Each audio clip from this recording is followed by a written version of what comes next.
Yon, gala na naman with KB Pam. Yan. What's up guys? This is Kapitan Brian. Kamusta na kayo? Matagal-tagal din akong di nakapag-upload. Para sa kaalaman ng lahat, ito nga pala yung time na galing kami nila King at saka nila Aldrin sa Tarlac.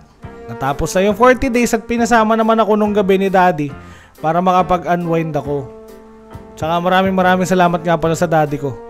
Kasi solid yung tiwala ni Dad sa lahat ng mga kaibigan, kababata ko. Especially kay Aldrin tsaka kay King. Tsaka shoutout nga pala kay Mary. Tsaka shoutout nga pala sa lahat ng Asheville Community Chapter dyan. I love you all. At big shoutout din pala sa lahat ng VK family. Tsaka shoutout nga pala sa lahat ng 8 Balls Agency at tsaka sa lahat ng Tatak Agent B. So i-introhan na ni King. I-intro. King, pasok!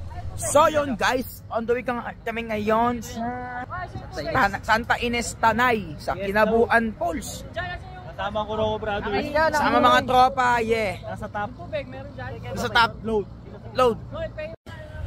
You know? Yo, let's go!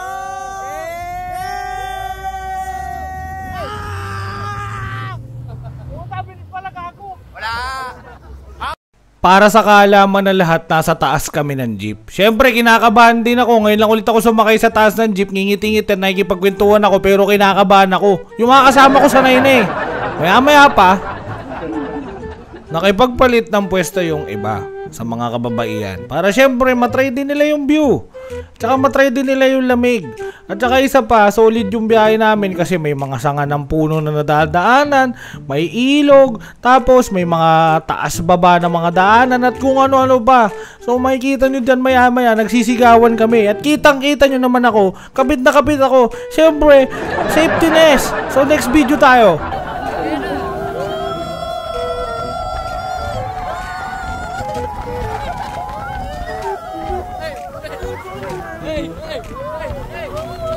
Kapit guys!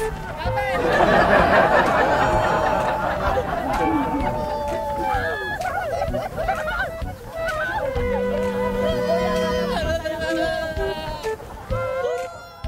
Puputulin ko muna kayo. Kitang-kita nyo naman si Kuya Kim. Ayan oh, maano pa yung buhok niya. Enjoy na enjoy! Oh, para sa kaalaman ng lahat, kitang-kita nyo naman at dinig nyo naman na grabe yung sigaw din naman namin kasi napakabilis, taas-baba yung daanan. Tsaka maya-maya makikita nyo pa dun sa may ilog, sobrang bouncy. Tsaka si Aldrin nga pala yung nagbibideo, hawak yung cellphone. Ayan na nga, pasok!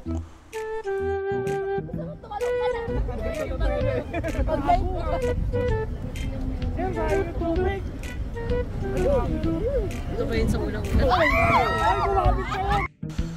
Yan, nasa biyahe pa kami that time. So ito pa rin yung clip nung nasa may ilog. Ilang ilog din yung dinaanan namin dyan. At saka isa pa, ayan na nga, nakarating na nga kami dun sa may barangay. Kaya sa may tourism booth ng aakyatan namin. Tapos kinabukasan na kaagad yung clip dito kasi natulog kaagad kami dyan sa may covered court. Diyan kami nag-standby. Sobrang lamig dyan guys. Sa totoo lang. Solid. Palita ko naghihilik nga daw ako nun eh. Next video, yan na yung i-aware kami nila Sir Malmo kung ano yung mga dapat namin gawin for our safety sa pag-akyat sa campsite. So kailangan lang natin magiging safety awareness bawat isa. Okay? Pwede tayo maglaro, pwede tayo makipag-arotan, pwede tayo makipag-joke, basta hindi lang nakaka-offend. Naintindihan niyo po? Yes po. Yun ang ibig kong sabihin. Pero ang ibig sabihin ko, not much. Naisipin din natin yung safety natin sa bawat isa. At dito na talaga magsisimula ang aming adventure. Nung una, hindi pa talaga ako naniniwala dito sa mga kaibigan ko na maglalakad kami papunta ng campsite at may mga dadaanan kaming ilog. Pero literal pala talaga. At para sa kaalaman ng lahat, hindi pa yun yung campsite, yung dun sa may court, hindi pa yun. May mga dadaanan pa tayo at may mga dadaanan pa kami. Kung mapapansin nyo, may mga kasama pa kaming bata dyan. Pero napaka-solid ng view habang naglalakad. Yeah, shoutout nga pala kay Papa Alan tsaka kay Edward. Ayan, hawak ni Papa Alan si Isaiah, yung muntik pang madulas. At saka bawat lakad namin, napaka-solid ng view. Kahit mag-stop ka, paikutin mo yung cellphone mo, mag-take ka ng pictures, napaka-solid ng view. Tsaka kung mapapansin niyo, paunti kami ng paunti na naghihiwa-hiwalay dyan kasi yung iba may mabilis maglakad, may mabagal. Depende sa kung anong trip mo. Basta pag napagod ka, pwede ka magpahinga saglit tapos lakad na naman ulit. So ayan na nga, na-encounter ko yung isa sa mga unang ilog na dinaanan namin nung marami pa kami. Yan, pinagpawisan ka agad ako at saka yan nga pala si Nunoy. So inaalalayan niya din sa Isaiah. Kung mapapansin nyo, yung iba nahuli na. Tsaka napaka-solid talaga ng burrito.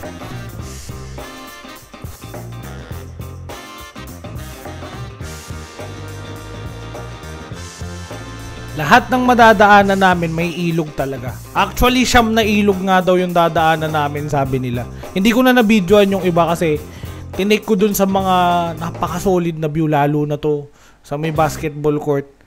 Napaka-solid. Ang lamig pa.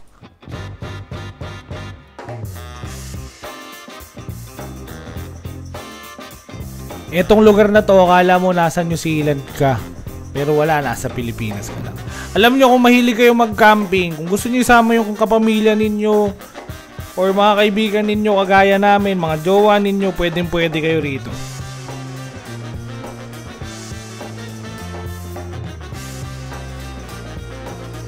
Hindi mo maaalintana yung pagod, lalo na kapag ganito ba naman yung view.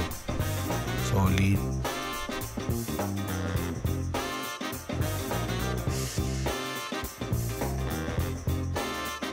After how many hours, maaga kaming nakarating dyan guys para sa kaalaman ng lahat. So halos lahat nagsiset up na ng kanilang mga tent. Ayun nga pala, nag-peace sign si Mama Wing nga pala yun. So eto yung itsura naman kapag nasa campsite ka. Yung mga nakikita nyong bahay, yan yung mga bahay ng lokal dyan. At saka nagulat ako kasi may wifi dyan. Kasi alam nyo, para sa kaalaman na lahat, niluloko lang para ako nila Aldrin na may wifi, pero may wifi pala talaga. So yan, kitang-kita nyo, nakahilera dyan yung mga tent namin.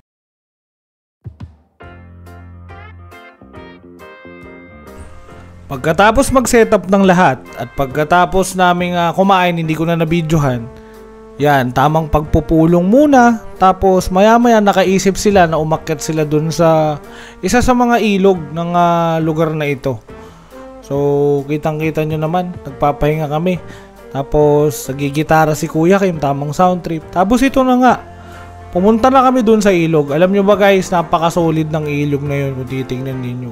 Sobrang lamig pa sa taas. So, ayan.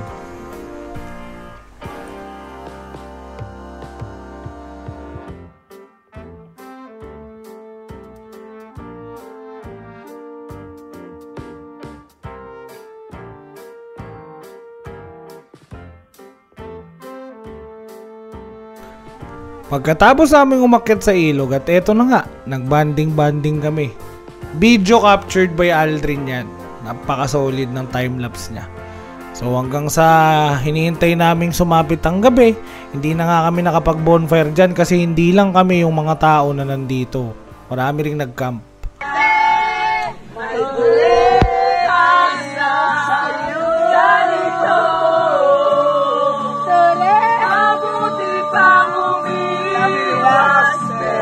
Salamat dahil nagtatagpo.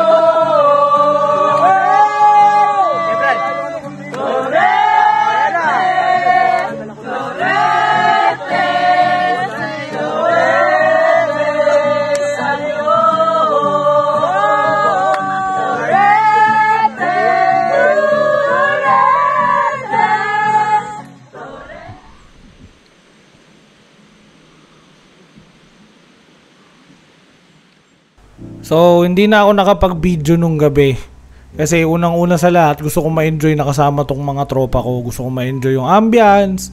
Yun. Tsaka sa next video, nakipag-usap kami dun sa mga lokal. Nagbebenta sila ng kamote sa amin. Kamote yata? Oo, kamote yata yan. So yan, binili agad nila nung asawa ni Sir Malmok. Binili agad nila Mama Jen.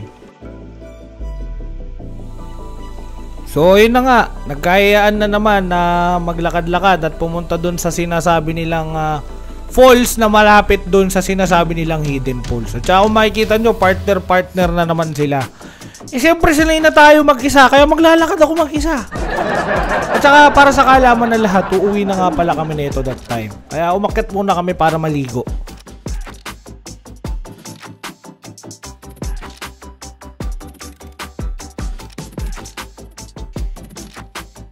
Tsaka sabi nila sa amin, malapit lang. Kaya tignan nyo naman, feeling strong ako dyan. Pero deep inside, hinihingal na ako nyan.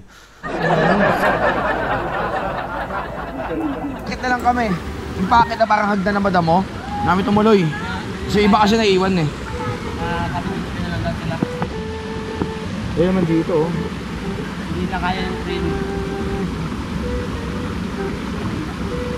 Nakasilanan sa itik. Oo. Lamig. Andiyan lang sila sa bungad. Oo. Ito, ayun na kasi ano, lumayo ni Jason. Kasi maglalakad pa tayo pabalik eh. Pagod. Kung mapapansin nyo, bakit nag-iba yung boses? Iniwan ko kay King yung camera para videohan sana akong umaakyat-akyat dyan sa mga bato na yan na mala Spider-Man. Kaso, iba pala ang plano ni King. Nagpaiwan pala siya para tumae. Maring nakikipagkwentuhan sa tour guide pero natatain na yan. Pagod daw, sabi ni Jason, pero natatain na yan si King.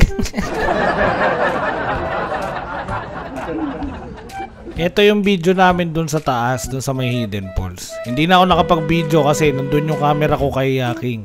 So next video na kaagad tayo.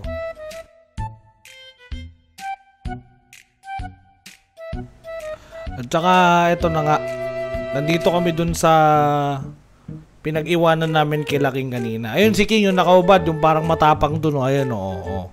Oh, ayan yung gumagalaw-galaw, ayun nakaubad. Ayan yung papalapit yung ng babato ng bato. So, after nyan, bumalik na kaagad kami kasi pauwi kami. At saka nasira pa yung tsinelas ko dyan. Tingnan nyo naman yung paglalakad ko dyan. Paapaan na ako.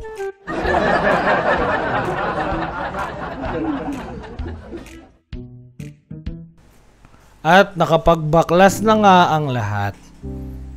So, syempre, nagpre-prepare na. Pababa na ulit kami. Pabalik na kami dun sa dun sa boot.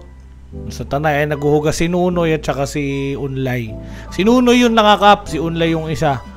So, ang napakaganda at solid ng view rito sa may campsite na to. Kaya I suggest, try nyong puntahan tong lugar na to. After this vlog, ilalabag ko sa inyo yung details ng lugar na to.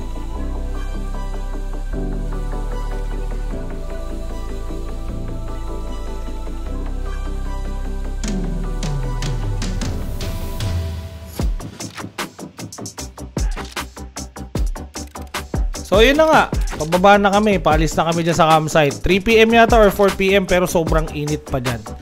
So ayan, kasama ko pa sila Mang at saka sila Jason, si Kate, at saka si Nunoy. Yung iba namin kasama, nauna na. Yung iba naman, may mga nahuli pa. Alam ko nahuli sila King dyan. Ayan. So nung una magkakasama pa kami. Maya-maya, unti-unti na naman kami naghihiwalay. So eto na naman tayo ulit sa ilog. Ilang ilog na naman ang dadaanan namin. At saka gusto ko magpasalamat kay Unlay kasi pinagamit niya sa akin yung crooks niya kasi nasira yung eyelander ko na tsinelas dun sa campsite. Kita niyo naman kanina nagpapaapaan na ako.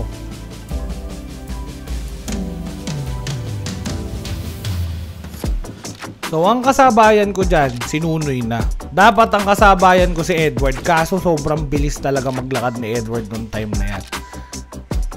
So, eto na nga, magkasabay na kami ni Nunoy pababa at saka medyo natapilok-tapilok pa ako dyan kasi maputik yung daan.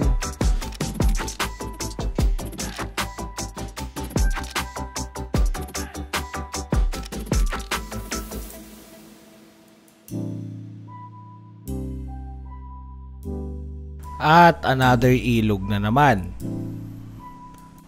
At saka napaka-solid din kasama ni Nunoy dyan. May hawak pa siyang kamote na nandun sa ano ba to? Icebox na pula. Siya na yung kasabayan ko hanggang sa pagbaba. So ayun na nga. Naabutan pa namin sila Sir Malmok dito at saka ang kanyang asawa pati ang kanyang anak. Alam nyo medyo malapit-lapit na rin kami dun sa sa court. Hindi ko na lang din nilagay yung ibang mga clips dun kasi puro ilog, tsaka yung mga dinaanan namin. Kinat-chat ko na lang din. Grabe yung lakad namin ni Nunoy dyan papunta dun sa court. Kasi grabe na din yung pagod namin. At sinalubong na nga kami ni Edward. Ayan.